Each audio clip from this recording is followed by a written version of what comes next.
Tak apa-apa. Kemudian? Lalu tidak lama dia mengambil hati memanggil Dek Ricky. Kemudian Ricky naik ke atas?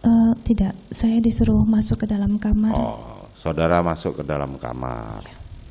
Saudara tahu apa yang disampaikan suami saudara kepada Ricky? Tidak tahu karena saya di dalam kamar. Kemudian Ricky turun dan memanggil Richard. Saya tidak tahu yang mulia. Saudara tidak tahu. Pada saat suami saudara ngobrol dengan Richard, saudara tahu? Saya tidak tahu yang Saudara mulia. tidak tahu. Baik. Peristiwa di Magelang itulah yang memicu hingga akhirnya suami saudara memanggil Ricky dan Richard untuk naik ke atas. Betul ya? Saya tidak tahu, mungkin iya. Mungkin iya. Oke. Sebagaimana kemarin saya sampaikan di persidangan kepada suami saudara terdakwa Ferdi Sambo, pada saat dilaporkan seperti itu, suami saudara adalah sudah mumpuni sebagai anggota reserse dengan pengalaman dan jam terbang yang sangat lama. Ketika mendengar cerita saudara, kami mempertanyakan kenapa tidak dibawa untuk visum dan kenapa tidak diadakan itu, karena ada banyak hal yang dipertanyakan. Selama di persidangan ini, peristiwa di Magelang, kejadian di Magelang hanya diterangkan oleh kesaksian saudara dan suami saudara saja. Dari keterangan saksi-saksi seperti Susi, Richard, maupun Ricky, maupun Kuat, tidak ada yang tahu mengenai peristiwa Magelang itu. Sehingga kami mempertanyakan, kenapa saudara ke suami saudara, kenapa saudara tidak membawa istri saudara ke rumah sakit? Saudara mengatakan bahwa itu istri saudara adalah cinta pertama, yang bahkan dimulai dari SMP. Kenapa tidak dibawa? Dia mengatakan itu kesalahan saya. Dan memang saudara memang tidak melakukan visum, betul? Saya tidak melakukan visum. Saudara juga tidak melakukan,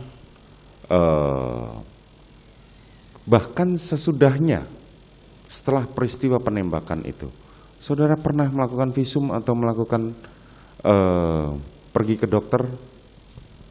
Untuk visum maksudnya yang mulia? Bukan, begini, mohon maaf, ketika terjadi pemerkosaan banyak kejadian, itu adalah yang paling ditakutkan adalah yang pertama adalah PMS. Saudara kan tadi dokter, berkaitan dengan itu tadi saya tanya sama saudara, berapa lama saudara sudah meninggalkan kedokteran gigi? Saudara mengatakan setelah menikah saya sudah tidak pernah lagi bekerja. Kan dari jawaban saudara seperti itu. Artinya cukup rentang lama, tetapi dari persidangan yang sebelumnya juga kami menyatakan saudara, di keluarga saudara ini protokol kesehatannya sangat tinggi. Bahkan datang harus swab PCR segala macam. Sehingga kami melihat bahwa saudara mempunyai standar protokol kesehatan yang sangat tinggi, tapi berkebalikan dengan peristiwa di Magelang itu. Kenapa saudara tidak pernah pergi ke dokter atau paling tidak memeriksakan diri? Yang mulia, sebenarnya setelah kejadian, saya itu hanya bisa diam dan tidak bisa berkata apa-apa. Karena saya bingung dan saya malu dengan apa yang terjadi pada saya.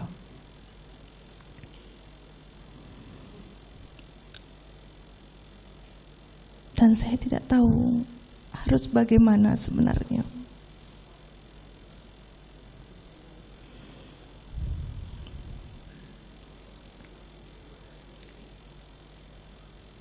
Waktu itu pun ada psikolog, tapi saya juga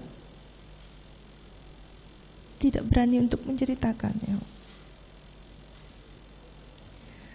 Karena bagi saya ini adalah aib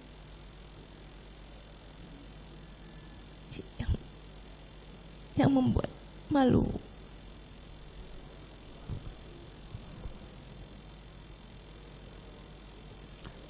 Suami saudara ketika didengarkan kemarin di kesaksiannya Sugeng Putut, dikatakan bahwa peristiwa di Magelang itu ilusi demi menutupi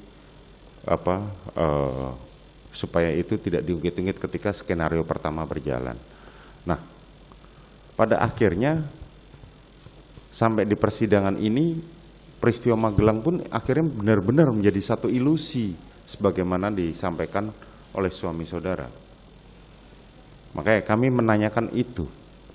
Bisa saudara terangkan? Yang mulia,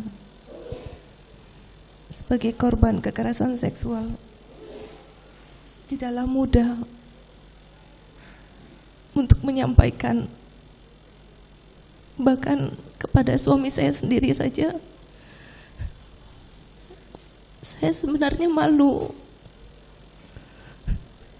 karena saya tidak tahu apakah bila saya mengutarakan peristiwa tersebut, suami saya akan mencintai saya dan mau menerima saya kembali.